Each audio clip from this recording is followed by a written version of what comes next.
경기 분석은 기본적으로 어떤 거 보느냐? 지금이 호황이냐? 지금이 불황이냐? 여러분들이 증권 투자할 때 언제 투자하는 게 좀 좋을까요?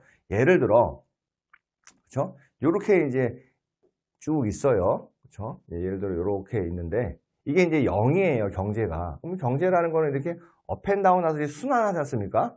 그렇죠? 그럼 여러분들이 우리가 보면 보통 요 꼭대기를, 그렇죠? 요 꼭대기를 경기가 굉장히 좋을 때, 그렇죠? 경기 고점, 경기 저점 이렇게 판단하지 않습니까? 그래서 경기는 항상 이렇게 좋고 안 좋고 달이 차면 기울고 하는 것처럼 순환을 하기 때문에 이런 부분에 대해서 지금 어디냐, 지금 현재 경기가 왜 그러냐면 증권을 투자할 때요. 아무래도 경기가 좋을 때 주식을 투자해가지고 이제 어떻게 보면 수익을 올릴 수 있는 가능성이 불황일 때 투자해가지고 수익을 올릴 수 있는 가능성보다는 매우 높겠죠. 그렇기 때문에 이 경기 분석, 현재 경제가 이렇게 불황의 지금 국면으로 가고 있느냐, 아니면 이렇게 지금 다시 회복의 국면으로 가고 있느냐에 따라서 수익률이 엄청 달라지겠죠. 예를 들어 불황의 국면으로 가고 있으면 대부분 기업들의 수익이 하향 추세, 그렇기 때문에 투자하더라도 크게 어떻게 보면 수익을 낼 수 없고, 이러한 이제 상향 추세 같은 경우에는 뭘 사더라도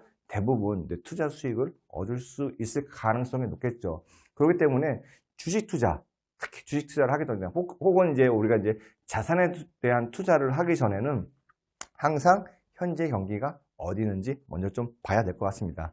그래서 보통은 이제 우리가 여기 뭐 뒷부분에서 나오겠지만 큰 틀을 여러분들이 좀 이해하시고 학습하시면 좀 좋을 것 같아요. 우리가 이제 주식을 투자한다고 가정해보면요. 주식을 투자하는 방법이 크게 두 가지 방법이 있어요. 하나는 우리가 이제 탑다운이라고 불러요. 탑다운 방식이 있고, 다른 하나는 바텀업이라는 방식이 있어요. 그렇죠. 업이라는 방식이 있죠. 탑다운 방식은요, 경제, 예를 들어 이제 어떤 주식을 투자할 때 경제 전체를 봐요. 그렇죠. 경제 전체를 보고, 그렇죠. 경제 안에서 경제 안에는 또 다양한 또 산업이 존재하잖아요. 그렇죠. 이렇게요. 그렇죠. 산업 1, 2, 예를 들어 이게 반도체다. 그러면 반도체 산업에 대한 경기를 분석하고 반도체가 괜찮네. 그럼 나는 반도체 쪽에 관심이 있어. 반도체 안에서도 예를 들어 뭐 삼성, 그렇죠. SK 하이닉스 이런 식으로 이제 종목에 나오시면은 이제 종목을 이제 어떻게 보면 분석해 가지고 삼성 전자가 낫다. SK 하이닉스가 낫다. 이런 식으로 이제 판단을 해가지고 투자하는 걸 우리가 탑다운 어프로치라고 합니다. 보시다시피 큰 경제를 보고, 전반적인 시장 상황을 보고, 여러 가지 산업이 있으면 또 각각의 산업을 본 다음에 그 중에 제일 매력적인 산업을 선택하고, 그 산업 안에서 제일 저평가되어 있는 거, 제일 주식이 많이 오를 것 같은 종목을 선택하는 거. 그래서 위에서부터 아래로 간다고 해서 이제 탑다운이고, 이제 바텀업이라는 것은 반대로 개별 주식을 보고, 그렇죠? 그다음에 그 주식들이 속해 있는 산업을 보고 경제 전체를 보는 거. 그래서 이제 일반적으로 이제 우리가 주식 투자에 대한 분석을 할 때는 요 바텀업보다는 탑다운 방식이 많이 쓰이고, 바텀업이라는 것도 이제 보조적으로 쓰이긴 한다. 이렇게 좀 이해하시면 좋을 것 같습니다. 자, 그럼 볼까요? 문제 보겠습니다. 자, 문제 보시면 다음 이제 경기 확산지수, 경기 종합징수. 경기 확산지수라는 건 어떤 거냐면은 말 그대로 경기가 앞으로 얼마나 좋아질 것인가를 보는 겁니다. 그래서 경기 확산지수는 50을 기준으로 플러스면 경기가 좋아진다. 그 다음에 50을 기준으로 50보다 작으면 경기가 안 좋아진다라고 보는 거고, 경기 종합지수는 경기에 영향을 미치는, 경기라는 게 지금 현재 경제 상태인 거죠. 이게 호황이냐 불황이냐 이러한 종합적인 것에 영향을 미치는 여러 지수들을 만들어 가지고 하나의 우리가 주가 지수처럼 그런 걸 만들어서 경기 종합 지수를 보면은 이게 지금 좋아지고 있다. 대신 경기 종합 지수는 하나의 그 금액 그 숫자를 보는 것보다 그 숫자의 추이들을 봐야겠죠. 그래서 문제를 풀기 전에 뒤에 좀 이제 약간 중요한 것들을 좀 보시면, 이러면 DI 이게 경기 확산 지수입니다. 그래서 전월 대비 증가 지표수 플러스 0.5 이렇게 수식으로 하시면 되고요. 이 수식은 뭐 정말 시간이 없어 그러면 이제 사실은 안 해오셔도 되고, 대신 요 중요한 게 요 부분들을 조금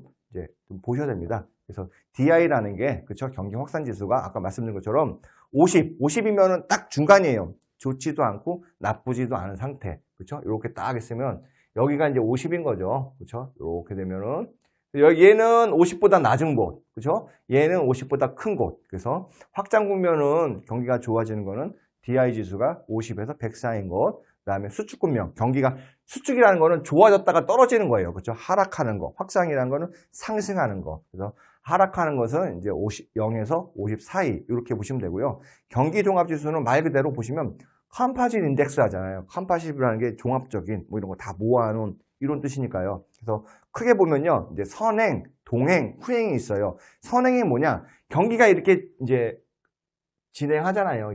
경제가 이렇게 이제 진행을 하는데, 경제가 이렇게 해서 나는 이렇게 진행을 해. 그럼 현재 시점은 여기에요. 선행이라는 거는 이 다음에는 뭐가 될까요? 끝이니까 떨어지는 데만 남았잖아요. 선행지수는 이 시점에서 경기는 분명히 정점이지만 선행지수는 하락하는 걸 보여주고 있다. 그 경기를 앞서 미리 보여주는 거. 대표적으로 주식시장이죠. 여러분들이 잘 아시다시피 보통 이제 이렇게 해요.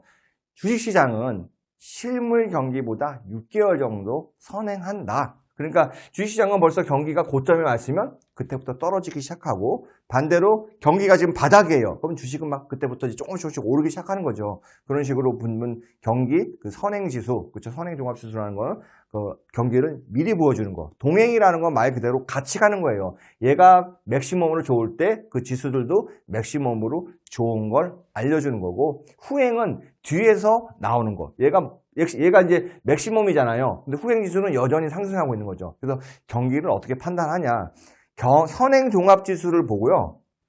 야, 경기가 지금 좋아? 안 좋아? 왜? 앞으로 선행 지수를 본다면, 주가 지수를 예를 들어 주가 지수를 본다면 주가가 막 올라요. 경기는 그렇게 좋지 않음에도 불구하고, 그러면 우리가 경기가 좋아지겠구나라고 어느 정도 추측을 할 수 있고, 그 추측이 맞았냐 틀렸냐는 동행 종합 지수하고 후행 종합 지수를 확인하면서 동행지수도 경기가 지금 좋아지고 있다는 걸 얘기하고, 후행지수도 지금 경기가 좋아지는 거 있다고 얘기한다. 그래서 선행지수를 통해서 예측을 하고, 동행과 후행지수를 통해서 내가 그걸 확신한다. 이렇게 지표를 사용하면 될 것 같습니다. 이런 부분들은 이제 객관식으로 좀 나올 수 있기 때문에요. 여러분들이 좀 많이 있지만, 뭐 구인구직 비율, 뭐 재고순환 지표, 소비자 기대, 그렇죠? 이런 식으로 좀 외우시면 되고, 좀 쉽게 외울 수 있는 게 코스피, 그렇죠? 주가 지수잖아요. 그다음에 소비자 기대. 기대라는 건 뭐죠? 미래를 보는 거예요. 그러니까 당연히 선행인 거죠. 그렇죠?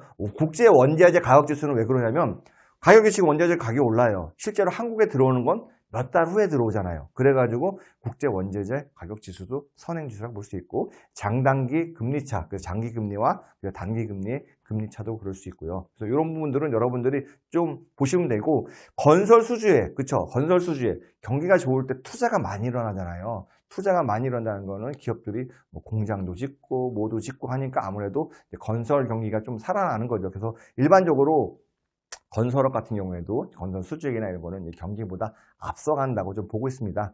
동행, 그래서 이런 부분들은 여러분들이 선행 종합지수는 좀 딱 보시면, 뭐 내가 지금 여기서 9개를 다 얘기해 라고 말은 못할지언정, 딱 보면서 이건 선행 종합지수야, 아니 동행 종합지수야, 이건 후행 지수야 라고 어느 정도 볼 수 있으면 좋을 것 같습니다. 그래서 동행 종합지수도 이제 비농림업, 뭐 관공업 이렇게 좀 보시면 되고, 후행 지수요, 뭐 상용 근로자 수, 그렇죠? 소비재 수입액, 회사 실종 수익률 이렇게 좀 보시면 좋을 것 같습니다. 그래서 9개, 7개, 5개 이거 보시면서 다 암기는 필요 없고요. 암기하는 거는 좀 시간 낭비고, 그렇기 때문에 딱 보시고 이게 그냥 선행이다, 동행이다, 후행이다를 어느 정도 아시면 좋을 것 같습니다. 자, 이제 한번 문제 풀어볼까요?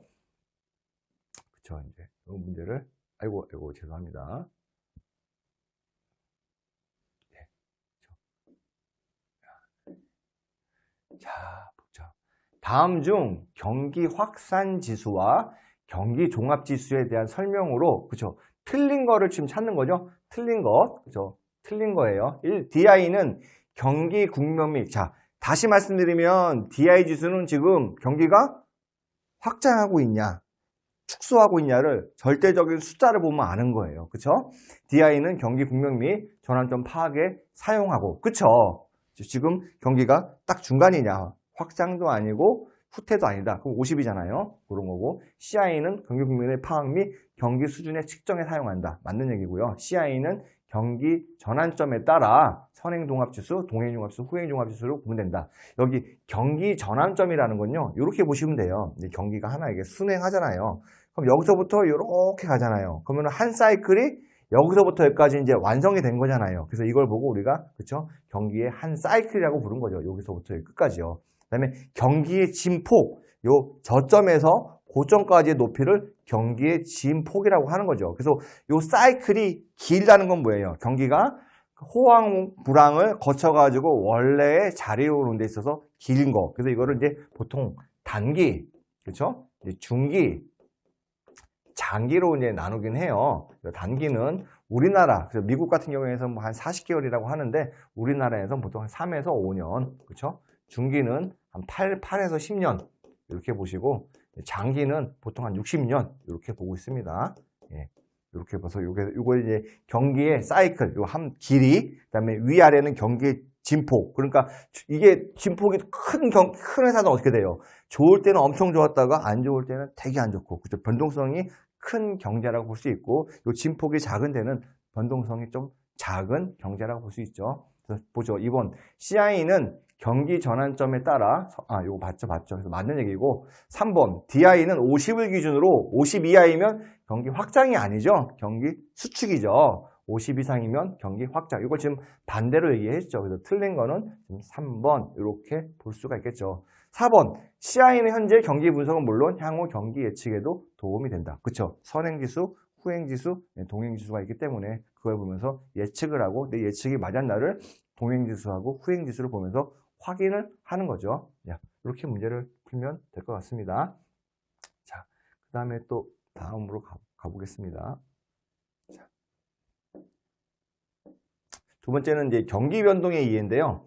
한번 볼까요? 지금 말씀드린 것처럼 경기 순환 주기라는 거는 그렇죠? 순환 심도하고 이제 순환 주기가 있는데 아까 말씀드린 것처럼 여기 경기가 여기서 기준으로 한번 이렇게 왔어요. 요거를 우리가 순환 주기라고 하나의 사이클, 순환 심도는 제일 높은 데서 낮은 데까지 이렇게 보시면 됩니다. 그래서 1번 보시면 경기 확장 국면과 수축 국면에서 경기의 저점에서 정점을 지나, 그죠? 저점에서 정점을 지나 다음 저점까지 또는 정점에서 저점을 지나 다음 정점까지 기간, 그러니까 하나의 사이클이 완성되는 기간을 얘기하는 거죠. 이건 이제 순환 주기라고 하고, 순환의 강도, 그쵸? 위 진폭이죠. 이거를 이제 순환 심도라고 한다. 그래서 이건 1번이라고 볼 수 있죠. 두 번째 볼까요? 우리나라, 사실 이 문제는요, 안 나오긴 해요. 왜냐면 주굴라 순환, 이게 중기 경제 지표인데, 예전에는 나왔지만, 예전에는 뭐 단기, 뭐 키친 파동, 뭐 주굴라 파동, 그쵸?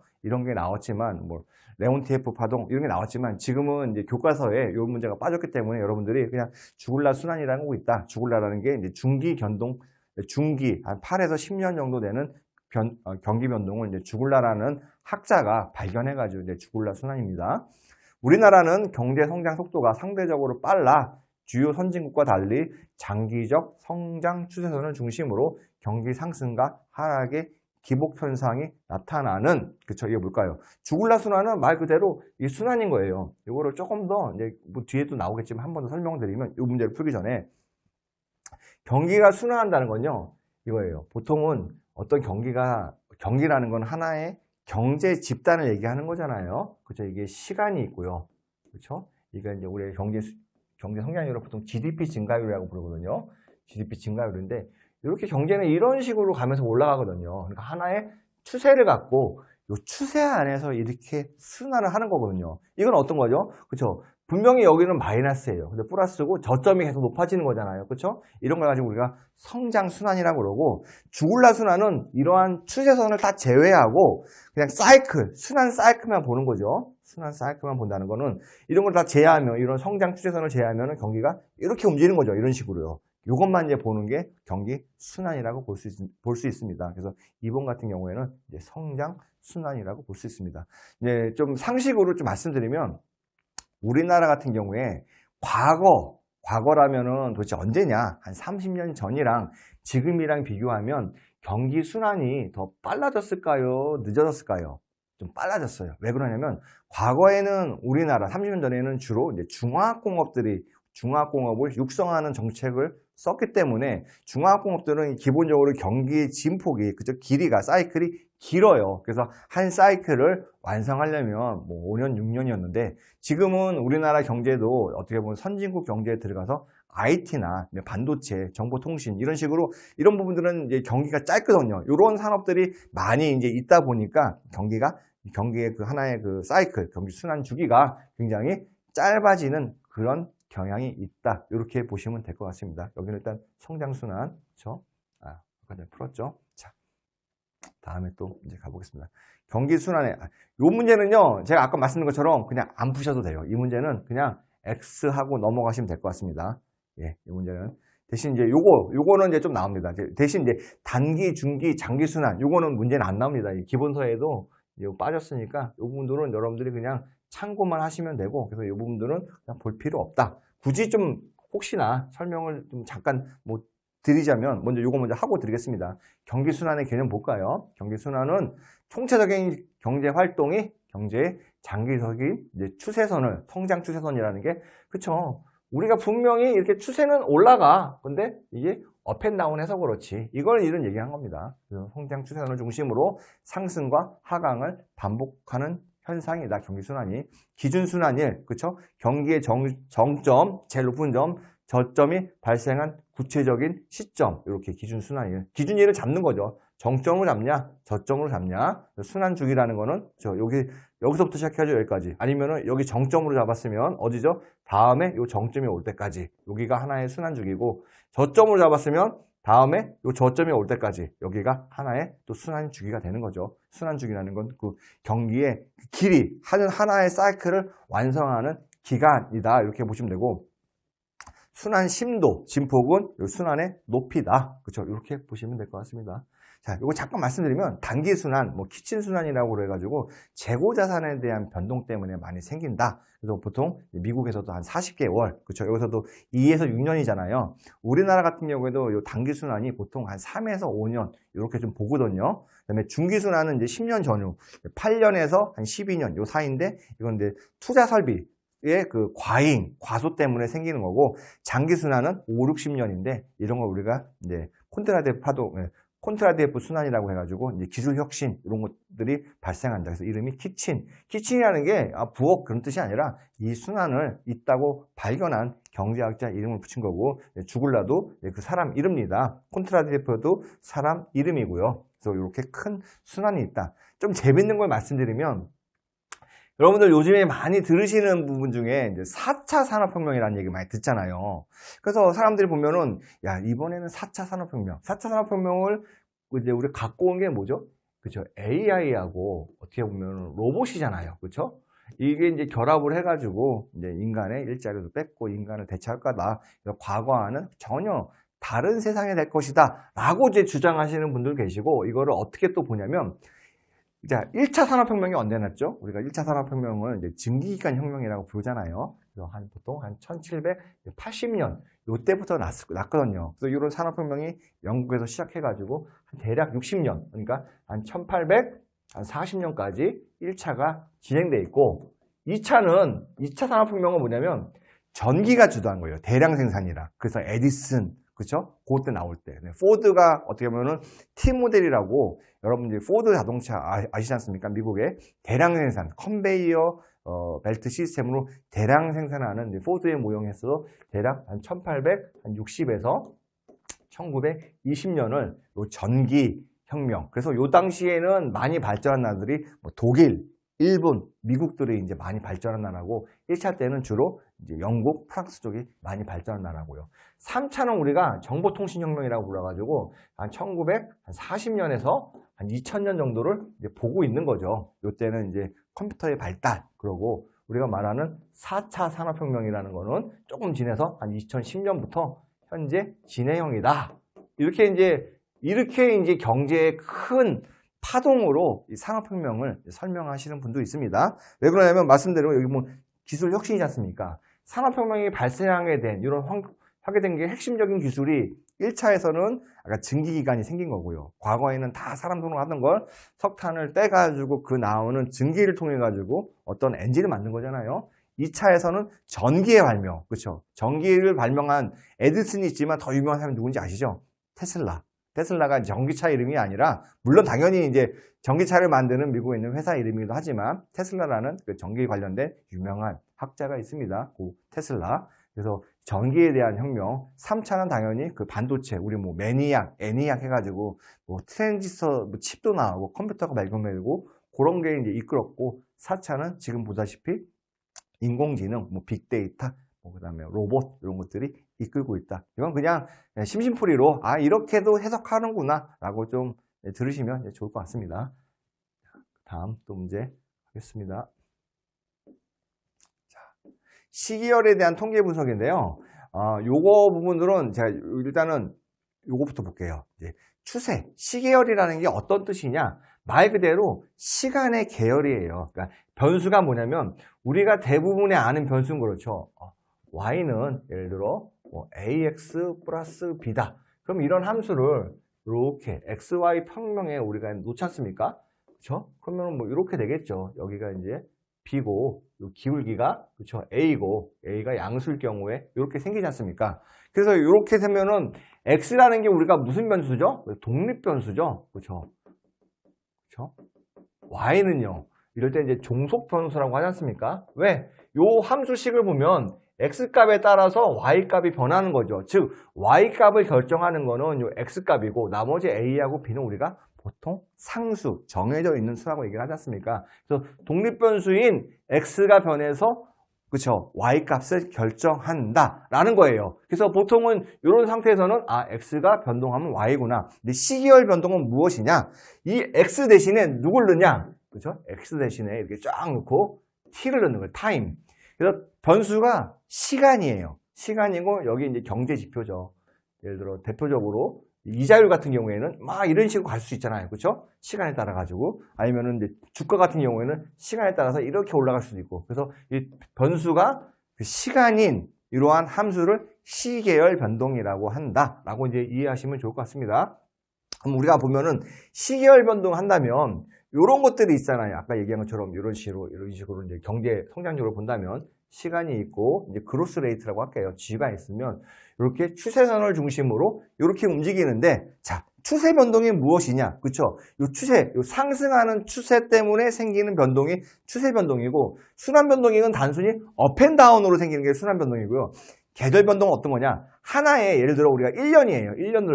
1년에서도 보면은 그렇죠? 이게 1분기, 2분기, 3분기, 4분기 이렇게 되잖아요. 뭐 아이스크림을 판다. 아이스크림이 이게 0이에요. 판매량이 이제 보통 그러면은 1부터 3분기, 그러니까 1분기 때는 보통 3월까지잖아요. 아이스크림이 잘 안 팔려요. 이때는 그렇죠. 아이스크림이 잘 안 팔리다가 4월달 가면서 조금씩 팔리고 5월달, 6월달에 피크를 치고 7, 8 또 내려가지고 겨울달에 이런 식으로. 그래서 1년 안에도 계절적인 변동이 존재하잖아요. 예를 들어 뭐 아이스크림은 주로 이제 5, 6, 7, 8월 달에 많이 팔리고 겨울인 뭐 12, 11월, 12, 1, 2월 달에 좀 덜 팔리고 이런 계절성이 존재하잖아요. 그러한 걸 우리가 계절 변동이라고 하고 불규칙은 추세도 아니고 순환도 아니고 계절도 아닌 그냥 예상할 수 없는 것. 그렇죠? 그래서 이런 네 가지의 모든 것이 합쳐져 가지고 이렇게 발생한다. 그렇다면은 만약에 추세 변동을 제외하자. 그러면 이 변동이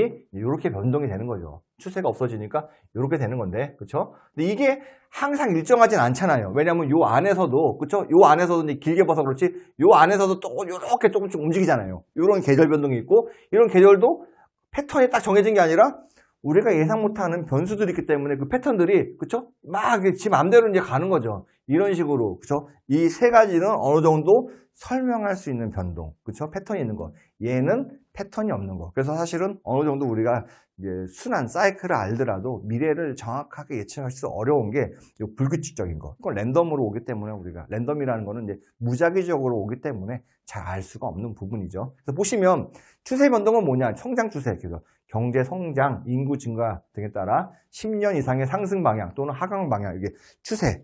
또 달리 얘기하면 주식을 투자할 때 추세선이라는 게 있어요. 추세가 뭐냐? 지금이 상승하는 상승장이냐, 하락하는 하락장이냐, 그걸 보는 게 추세선이고, 추세 변동이라는 것도 이게 상승하고 있냐, 하락하고 있냐? 그걸 보는 거죠. 그러니까 예를 들어 이런 게 없더라도 우리나라 경제 성장률이 매년 어떻게 되냐면요. 이렇게 되고 있어요. 경제 성장률 퍼센트지가. 왜 그러냐면 우리나라도 이제 과거 3, 40년에 비해서는 선진국 경제가 됐거든요. 그러니까 예를 들어 과거에 좀 막 공업화를 처음 시작할 때는 1년에 경제 성장률이 막 10%, 15% 그랬어요. 지금은요. 3%, 4%, 2% 이렇게 줄어들잖아요. 어느 정도 선진국 경제에 진입하면 그 경제가 그 잠재 성장률로 이제 좀 수렴하는 경향이 있기 때문에 경제 성장률이 이렇게 다소 그렇죠? 업앤다운 하면서 하락하는 그런 시간에 따라서 성장률 자체가 이렇게 하락하는 추세를 보이고, 요거는 어느 정도 보면은 물가 수준이라고 볼 수도 있는 거죠. 그렇죠? 아니면 주가라고도 볼 수 있는 거고요. 이렇게 추세 변동이라는 거는 이런 굳이 이런 직선을 안 그리더라도 이걸 보고 아 얘는 그냥 하락하는구나 라고 우리가 알 수 있는 이런 변동이다. 순환 변동은 그렇죠? 이게 이제 일반적으로 경기 변동인 거죠. 업앤다운이니까요. 그렇죠? 추세를 빼면요. 왜냐면 추세가 있으면 얘가 다운이지만 그렇죠? 반대로 말하면 얘가 다운이지만 업보다 높은 거잖아요. 그렇기 때문에 우리가 이제 추세상으로 봤을 때는 순환 변동으로 보기 힘들지만 이 추세를 제거하면 이런 식으로 순환이 되고 이걸 우리가 경기 변동이라고 한다. 그래서 경기 예측의 연구 대상이 된다. 이 점은 이제 보시고요. 비교적 장기에 걸쳐 일정한 주기를 가지고 추세선을 중심으로 완만한 진폭을 보인다. 보시면 되고, 계절 변동은 아까 말씀드린 것처럼 계절적인 변화. 그래서 보통 1년 안을 주기로 해서 반복적으로 나타나는 거죠. 단기 변동, 그렇죠. 연말 연시, 추석에 경제 활동이 활발해지거나 감퇴해지는 거. 불규칙, 그렇죠. 예상하지 못한 거예요. 천재지변, 전쟁, 파업 이런 건 누구도 예상하지 못하는 거죠. 이런 돌발적, 우연적에 의해서 생기는 거. 그래서 극히 단기적이고, 그렇죠. 비반복적 이렇게 보시면, 그래서 크게 우리가 추세, 그러니까 그 시계열은 4가지의 요소로 분해할 수 있다. 추세, 순환, 계절, 불규칙 이렇게 좀 보시면 좋을 것 같습니다. 자, 요거를 보고 이제 한번 문제를 풀어보겠습니다. 일단은 여기서 이제 풀지 말아야 될 문제부터 제가 말씀드릴게요. 이 문제는 이제 안 푸셔도 되고요. 교과서에도 없으니까 기본서에도. 자, 1번. 대부분의 경제 시기열은 추세, 계절에 4가지 변동 요인이 있다. 추세 다음에 뭐가 있죠? 그죠? 순환, 불규칙이죠. 반복 변동은 아닌 거죠. 그죠? 용어를 순환이랑 굉장히 유사하게 썼는데 규칙 변동도 아니고, 그래서 이거는 1번이고요. 자, 못못은 비교적 장기에 걸쳐 일정한 주기를 갖고, 그죠? 추세선을 중심으로 완만한 진폭을 보이는 것으로 통상 뭐라고 하죠? 경기 변동이라고 한다. 경기 변동은 경기가 좋아졌다 나빠졌다 하는 거예요. 그러니까 추세선을 제거해야지만 좋아졌다 나빠졌다 하는 걸 보기 때문에 이거를 우리가 순환 변동이라고 한다. 이렇게 볼 수 있겠죠. 자, 아이고 이게 또 지워졌고요. 네, 또 실전 확인 문제 볼까요? 다음 중 경제 시기열에 대한 설명으로 옳은 것 무엇이 옳은가? 옳은 것을 보자. 추세 변동이란 단기간에 빠르게 움직이는 변동. 추세라는 건 뭐죠? 하나의 상승 추세가 되면 뭐 10년씩 간다고 그랬잖아요. 그렇죠? 그래서 이거는 좀 장기적인 관점에서 봐야 되는 거니까 1번은 아니고요. 2번, 순환 변동을 추세선을 중심으로 가파른 진폭을 보인다. 가파른 진폭이다. 추세선을 중심으로. 그렇죠? 이런 식으로 가파른 진폭을 보인다. 이거는 좀 애매하다. 그래서 일단은 내비두고요. 3번, 계절 변동은 매년 반복적으로 발생하는 단기적 변동이다. 아이고, 맞죠? 그쵸? 계절 변동은 매년 생긴 거죠. 여름이 되면은, 그죠? 물론 특별한 뭐 대기근이나 이런 게 없는 이상은 여름이 되면은, 그쵸? 더우니까, 이제 청량음료나 이런 게 많이 팔리고, 겨울 되면 따뜻한 음식이 많이 팔리고, 그런 거죠. 그래서 3번이 여기서는 옳다라고 볼 수 있는 거죠. 자, 불규칙 변동은, 반복적인 게 아니죠. 장기적인 것도 아니고요. 단기적이고, 굉장히 예상하지 못한 거, 일시적인 거다. 순환 변동은 추세 능률 가파른 진폭보다는요 완만한 진폭이겠죠. 그렇죠? 그래서 2번이 아니다. 그래서 실전 확인 문제 요거는 이제 3번으로 이렇게 푸시면 좋을 것 같습니다. 자, 그다음 문제를 거시경제 지표. 거시경제 지표 중에 물론 이걸 이제 암기할 것도 있고 이제 덜 암기해야 될 것도 있습니다. 그럼 한번 볼까요? 실물 경제 지표. 어떤 거 보시면 경제지표를 보시면요 여러 가지를 통해서 왜 우리가 이걸 보냐, 예를 들어 국민소득 계정, 국제수지, 물가, 그쵸, 통화량, 통화 유통속도, 금리, 왜 이런 걸 보냐, 왜 보냐면 이걸 통해 가지고 다방면으로 통해서 지금 경제가 상승하고 있는지 하락하고 있는지 그걸 보기 위해서 그런 거죠. 그래서 실물 경제 지표라는 거는 이제 국민소득 계정, 대체적으로 우리가 GDP라고 하죠. GDP라는 건요, 한 국가 내에서, 예를 들어 우리나라가 이렇게 있어요. 그렇죠? 이렇게 있다고 가정하면 우리나라에서, 그렇죠? 여기가 이제 우리나라죠. 우리나라에서 1년 동안 생산한 총 최종 생산물의 가치를 우리가 GDP라고 부르죠. 그러니까 이거는 GDP라는 건 어떻게 보면은 이제 지역인 개념인 거죠. 그래서 우리나라에 살고 있는 아니면 우리나라에 있는 외국인이 생산한 것이라 할지라도 그냥 우리나라에서 만든 거다. 그걸 GDP의 개념이라고 보는 거죠. 국제 수지는 말씀한 대로 우리가 무역 적자가 났냐, 흑자가 났냐 이걸 보는 거고요. 아무래도 자 보시면 무역 적자나 이런 거를 우리가 경상수지라고 부르거든요. 그렇죠? 예. 요 국제 수지는 왜 나왔냐면 이 환율하고 좀 관련이 있어요. 그렇죠? 환율이라는 거는 물론 뒤에서 또 얘기하지만 앞에서 좀 반복해서 좀 얘기해도 뒤에서 또 나오면 그때 빨리빨리 가겠습니다. 환율이라는 거는 그렇죠? 우리나라 돈과 외국 돈과의 교환 비율이에요. 예를 들어 코리아 원 그렇죠? 하나에 달러 하나에 1,000원이다. 그러면은 1달러랑 그렇죠? 1,000원이랑 교환하는 거죠. 근데 요것이 예를 들어 1,100원으로 바뀌었다. 그럼 뭐죠? 우리나라 돈의 가치가 오른 건가요? 달러의 가치가 오른 건가요? 달러의 가치가 오른 거죠. 예를 들어요. 예전에는 1달러로 1,000개밖에 못 샀어. 이번에는 1달러로 1,100개를 사. 그러니까 달러의 가치가 오른 거죠. 근데 경상수지가 흑자가 되면 어떻게 되냐? 흑자가 되면 우리나라에 돈이 막 모이는 거잖아요. 그렇죠? 외국 돈이 우리나라에 막 모여져요. 외국 돈의 가치는 떨어지고 우리나라 돈의 가치는 올라가고. 그러니까 흑자가 된다면 환율이 대체적으로 여기서 예를 들어 달러당 900원으로 이렇게 되는 거. 이걸 우리가 평가 절상이라고 그러고 혹은 환율 하락이라고도 합니다. 반대로 적자가 되면은 이런 식으로 우리나라의 돈의 가치가 좀 떨어지죠. 이런 걸 우리가 말하면은 평가 절하 혹은 환율이 상승한다 라고 얘기합니다. 그래서 이 국제수지는 환율하고도 굉장히 좀 민감하게 보고 또 환율이 또 어떤 거냐면 환율이라는 거는 우리나라 안에서 일어나는 게 아니라 외환, 그렇죠? 외국 돈과의 교환을 통해서 수요와 공급을 통해서 결정되기 때문에 외국에 대한 정세나 이런 것들에서 굉장히 민감하게 반응해요. 특히나 우리나라는 이제 경제 이론에서 치면 경제 이론에서는 크게 두 가지 나라만 있다고 가정하거든요. 하나는 대국, 그러니까 큰 나라, 하나는 소국, 작은 나라. 그래서 이 두 나라가 지구상에 두 나라만 존재한다고 가정하고 이제 모형을 보통 만들어요. 그랬을 경우에 이 대국이란 나라는 자기 스스로 이 전체 국제 경제에 영향을 미칠 수 있는 파워가 있는 나라라고 가정을 하고 소국이라는 것은 국제 정세에 파워를 미치기 어려운 거. 예를 들어 금리를 대국이 올렸어. 그러면 소국도 가연히 따라 올리고 이런 식으로 어떤 이제 시장 가격이 주어지면 대국은 그 시장 가격을 움직일 수 있는 파워가 있는 거, 영향력이 있는 거. 소국은 그런 시장 가격에 대해서 그냥 순응하는 거. 이렇게 이제 구분해서 본다면, 그렇죠? 이제 요 환율 관련해 가지고도 우리나라 같은 경우에는 이제 소국이라고 볼 수 있거든요. 이제 기축통화가 아니잖아요. 우리나라 돈이요. 그래서 원화가 기축통화가 뭐냐면 대외 결제를 할 때 우리랑 거래하는 외국 사람이 야, 나 이거 원화로 결제해도 돼? 그럼 얘네들이 받아주면 그게 기축통화가 되지만 대부분의 나라들이 우리나라랑 결제할 때 이제 우리가 달러로 이제 결제를 하기 때문에 전 세계적으로 아직까지도 이제 달러가 기축통화다. 그래서 달러가 대국이다. 그렇기 때문에 아무래도 이제 우리나라의 그 금융위기는 내부에서도 나지만 외부의 영향도 크거든요. 그렇기 때문에 환율이 제일 먼저 민감하게 좀 반응합니다. 대표적으로 우리가 2008년 금융위기 때 하고요. 그렇죠? 1997년 IMF 때도 보면은 실물 경제가 반응하기 전에 환율 시장에서 벌써 외환 시장에서 이런 것들이 먼저 반응을 했습니다.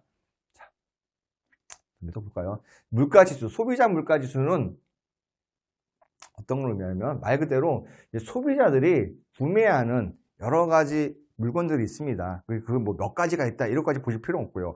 있고 그 물건들에 대해서 어떻게 보면은 이제 중요한 것들의 가중 평균에서 하나의 물가지수를 만들었고 생산자 물가지수는 말 그대로 생산자가 구매하는 기업에서 보통 구매하는 그런 중요한 항목에 대해서 물가를 만들었죠. 그래서 두 개 어차피 같은 방향으로 움직입니다. GDP 디플레이터 같은 경우에는 어떤 거냐? 우리가 이제 실질 GDP 실질보다 기준 GDP라고 할게요. 그래서 기준 GDP가 있고, 그렇죠? 기준 GDP, 현재 GDP. 그래서 요 차이를 말하는 거죠. 예를 들어 우리가 몇 년도가 기준, 1990년도가 기준이었다. 그럼 현재 GDP가 그때 기준 GDP보다 몇 배냐? 이걸 봐가지고 실제 물가 상승을 보는 거죠. 보통은 경제가 상승하면, 경제가 성장하면 물가도 그만큼 성장이 존재한다고 생각해서 이 GDP 디플레이터를 통해서는 우리가 뭘 볼 수 있냐면 이제 이 GDP 디플레이터가 예를 들어 뭐 5%다 이랬을 경우에는 물가 상승 압력이 꽤 높구나 이렇게 보는 거지 실제 물가가 5%로 상승했다 이렇게 말하기는 어렵습니다. 자, 통화량은 협의, 광의, 금기간 유동성, 광의 유동성 그냥 네 가지가 있다고 보시면 될 것 같습니다. 통화 유통 속도는 P, V, 그렇죠? 그다음에 벤치요.